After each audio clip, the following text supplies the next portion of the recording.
Civil service ఎగ్జామినేషన్కి notification వచ్చింది. ఈ సందర్భంలో నేను తెలుగు మీడియం స్టూడెంట్స్కి ఈజీగా అర్థమయ్యేటట్లుగా ఈ టార్గెట్ ఐఏఎస్ అట్లాగే టార్గెట్ యువర్ డెస్టినీ అనే పేరుతో ఈ వీడియోస్ని తయారు చేస్తున్నాను. నేను ఇప్పటి నుంచి 2027 వరకు మీతో టచ్లో ఉంటాను. It's a new almost web channel. So please subscribe and me comments, మీకు రిక్వైర్మెంట్స్ కూడా మాకు కామెంట్స్లో పెట్టినట్లయితే, కామెంట్ బాక్స్లో పెట్టినట్లయితే మీకు కావాల్సినట్లుగా చూస్తాము. అట్ ది సేమ్ టైం ఇక్కడ మనం సివిల్ సర్వీస్ ఎగ్జామినేషన్ 2026కి ప్రిపేర్ వెళ్ళడానికి సిద్ధంగా ఉన్న వాళ్ళు, 2027కి ప్రిపేర్ అవుతున్న వాళ్ళు, వాళ్ళను ఉద్దేశించి ఈ వీడియో. అందులో మీకు సులభతరంగా అర్థమయ్యే భాషలో, మీ మాతృభాషలో, తెలుగులో, అంటే తెలంగాణ ఇటు ఆంధ్రప్రదేశ్ వాళ్ళకి ఉపయోగపడుతుందన్న ఉద్దేశంతో ఈ వీడియోస్. మొట్టమొదట సాధారణంగా సివిల్ సర్వీస్ ఎగ్జామినేషన్కి ఫస్ట్ టైం వెళ్తున్న వాళ్ళు తీసుకోవాల్సిన జాగ్రత్తలు ఏంటనే దాని మీద మనం మాట్లాడుకుందాం. Where to concentrate, how to concentrate. ఎందుకోసం అంటే సివిల్ సర్వీస్ ఎగ్జామినేషన్ మనం చూసుకున్నట్లయితే ఇది 3 దశల్లో మీరు రాయాల్సి ఉంటుంది. 3 phases, 3 steps. First step preliminary examination, second step main examination, third completely interview. So మీరు దీంట్లో ప్రిపేర్ అవుతున్నప్పుడు మీరు తీసుకోవాల్సిన జాగ్రత్తలు ఏంటి, ఏమి చదవాలి, ఎంతవరకు చదవాలి, ఎలా చదవాలి, వీటి మీద మీకు ఎక్కువ సిలబస్ అనేది మీకు ఆల్రెడీ చేతిలో ఉంది.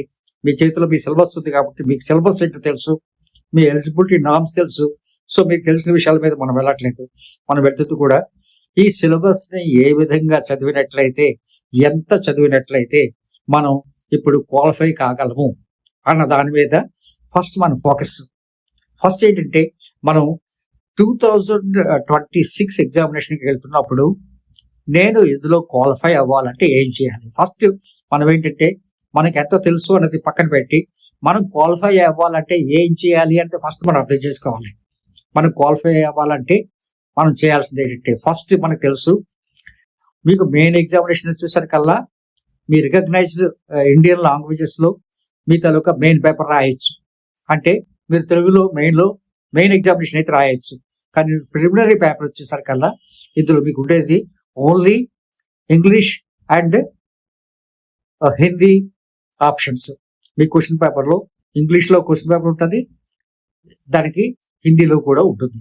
So either you have to know English perfectly or Hindi perfectly. ఇక్కడ మీరు చూడాల్సింది ఏంటంటే మన తెలుగు వాళ్ళకి మోస్ట్ ఇంపార్టెంట్ ఏంటంటే మనకి ఇట్ ఈస్ డిసడ్వాంటేజ్ కండిషన్. కారణం ఏంటంటే మనకి తెలుగులో ఈ క్వశ్చన్ పేపర్ ఉండదు, హిందీలో ఉంటుందంటే మోర్ దాన్ 50% ఆఫ్ ది స్టూడెంట్స్కి ఇది లాభం.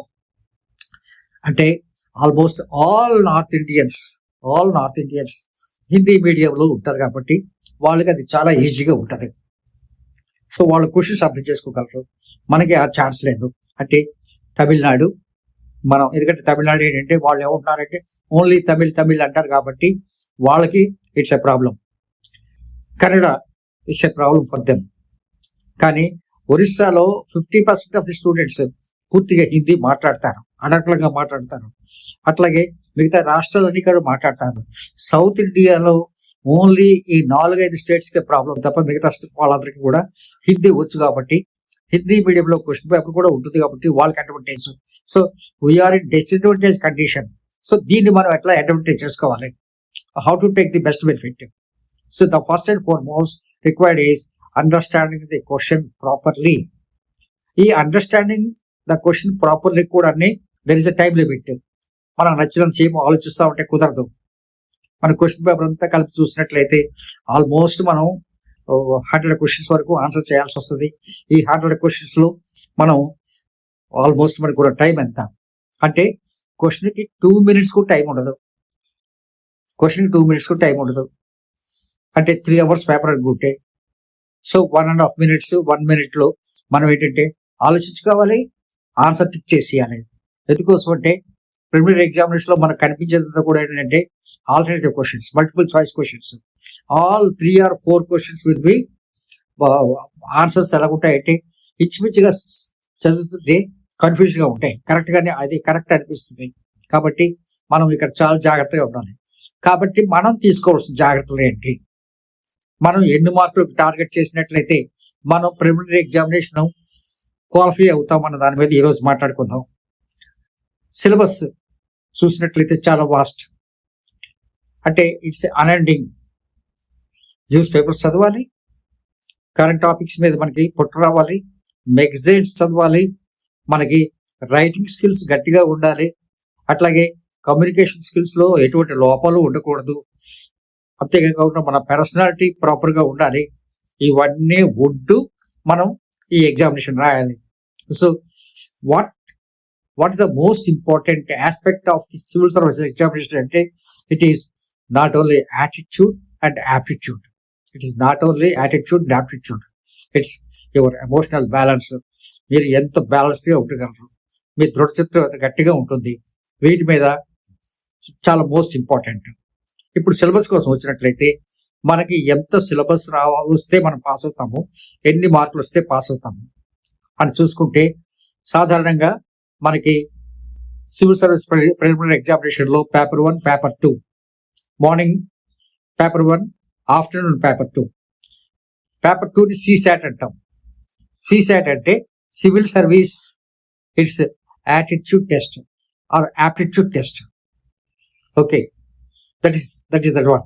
అంటే సివిల్ సర్వీస్కి సరిపోయిన పర్సనాలిటీ మీకు ఉందా అని తెలుసుకోవడం కోసం ఈ పర్సనాలిటీలో మీ కమ్యూనికేషన్ స్కిల్స్, తర్వాత ఏంటంటే మీ తాలూకా క్వాంటిటేటివ్ యాప్టిట్యూడ్, సో వీటి మీద వాళ్ళకు కాన్సన్ట్రేట్ చేస్తారు. మీ రీజనింగ్ స్కిల్స్ ఎలా ఉన్నాయి, మీ ఎనాలిటికల్ స్కిల్స్ ఎలా ఉన్నాయి. సో పేపర్ 2కి వచ్చేసరికల్లా, పేపర్ 1 వచ్చేసరికల్లా it's completely objective type, current affairs, general knowledge, civil సర్వీస్లో ఉన్న సిలబస్ అంతా కూడా ఇక్కడ కవర్ అవుతుంది. సో ఇది 200 మార్క్స్ అయితే ఇంతవరకు కూడా కట్ ఆఫ్ చూసుకోవాలి. కట్ ఆఫ్ అంటే మనకి ఎన్ని మార్కులు వస్తే మనం క్వాలిఫై అవుతాం అనేది కట్ ఆఫ్. సో అట్లా చూసుకున్నట్లయితే పేపర్ 2లో మనం 33 వస్తే సరిపోతుంది, అంటే అవుట్ ఆఫ్ 200 66 మార్క్స్ వస్తే సరిపోతుంది. But let us say we have to be qualified at least 35% to 40%. అంటే 200 మార్క్స్లో మనం 80 మార్క్స్ వరకు మనం టార్గెట్ చేద్దాం. అట్లాగే పేపర్ 1కి వచ్చేసరికల్లా paper 1 is qualify, paper 2 is paper 1 is ranking, paper 2 is qualifying marks. So qualifying మార్క్స్లో 33% అంటే 40% మనం టార్గెట్ చేసుకుంటున్నాము, అది 45%. అంటే 200లో మనం 80 నుంచి 90 మార్క్స్ మనకి ఖచ్చితంగా వచ్చేటట్టు మనం చూసుకోవాలి. మీరు జాగ్రత్తగా గుర్తుపెట్టుకోవాల్సింది ఏంటంటే ఇందులో మైనస్ మార్క్స్ ఉన్నాయి, రాంగ్ ఆన్సర్ మైనస్ మార్క్స్ ఉన్నాయి. సో చాలా జాగ్రత్తగా ఉండాలి. 3 కరెక్ట్గా చేసి 1 రాంగ్ చేసినా సరే, అంటే 1 కరెక్ట్ చేసి 3 రాంగ్ చేసినా సరే మనకి అక్కడ మైనస్ మార్క్స్ వస్తున్నాయి. కాబట్టి we should be very accurate and calculated in getting in understanding and answering, so that strike rate ఎలా ఉండాలంటే మనం 50 క్వశ్చన్స్ కరెక్ట్గా ఆన్సర్ చేస్తే కనీసం 40 క్వశ్చన్స్ ఖచ్చితంగా కరెక్ట్గా అయితేనే మనం క్వాలిఫై అవుతాం. అంటే 80 క్వశ్చన్స్ ఉంటాయి పేపర్ 2లో.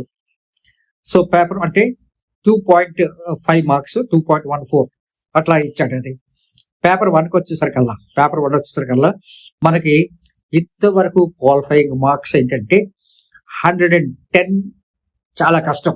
అంటే 200 మార్క్స్లో 110 అంటే రిజర్వేషన్స్కి వాటికి చూసుకుంటే కూడా మనకి నాట్ లెస్ దెన్ 100 మార్క్స్ మనం ఖచ్చితంగా మనం టార్గెట్ చేసుకోవాలి. అంటే కనీసం 45% దాటితేనే there is a chance of our getting into the exam, getting qualified. అంటే స్క్రీనింగ్ టెస్ట్, ఈ స్క్రీనింగ్ టెస్ట్ మనం క్వాలిఫై అంటే ఖచ్చితంగా మనం 45% to 50% మన టార్గెట్ అయి ఉండాలి. 55% వస్తే చాలా గ్రేట్. అంటే మీరు 200 మార్క్స్లో మీరు కనీసం 100 మార్క్స్ని మీరు ఖచ్చితంగా టార్గెట్ చేయాలి. అంటే మిగతా 100 marks there is no need. అంటే everyone cannot be perfect in every subject. Just we are all completely limited to some extent. So మన లిమిటేషన్స్లో మనం ఎంత చేయగలమో, మనకి దేని మీద ఇంట్రెస్ట్ ఉందో అది ఆ సబ్జెక్టు మనం perfect గా చేద్దాం. సో ఏ సబ్జెక్ట్ మీరు కాన్సన్ట్రేట్ చేసినట్లయితే మీకు ఎక్కువ అడ్వాంటేజ్ ఉంటుంది అనేది నేను నెక్స్ట్ వీడియోలో చెప్తాను. సో మనం క్వాలిఫై అవ్వడానికి ప్రిలిమినరీ ఎగ్జామినేషన్ వచ్చి మెయిన్ ఎగ్జామినేషన్కి వెళ్ళాలి అని అంటే మొట్టమొదట మన టార్గెట్ ఇక్కడ 50%, 55%, అక్కడ 50% మ్యాక్సిమం. అంటే 50% of the syllabus if you are perfect and thorough with you are getting to be qualified. Don't try for 100%. 100% ఎవరైతే ట్రై చేస్తారో, లేదు అంటే 80%, 90% కోసం ఎవరు ట్రై చేస్తారో, there is every chance of disqualification. అక్కడ మీరు ఎలిమినేట్ అయ్యే అవకాశం చాలా ఎక్కువ ఉంది. కాబట్టి మీరు అంతవరకు పెట్టుకోకండి. మీరు 60% పెట్టుకున్నా ఇట్స్ ఓకే, 70% పెట్టుకున్నా ఓకే.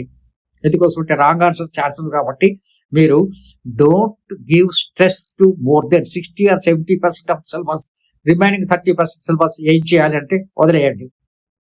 మీరు చేసేది పర్ఫెక్ట్గా చేయండి. 100% కోసం ట్రై చేయొద్దు దయచేసి.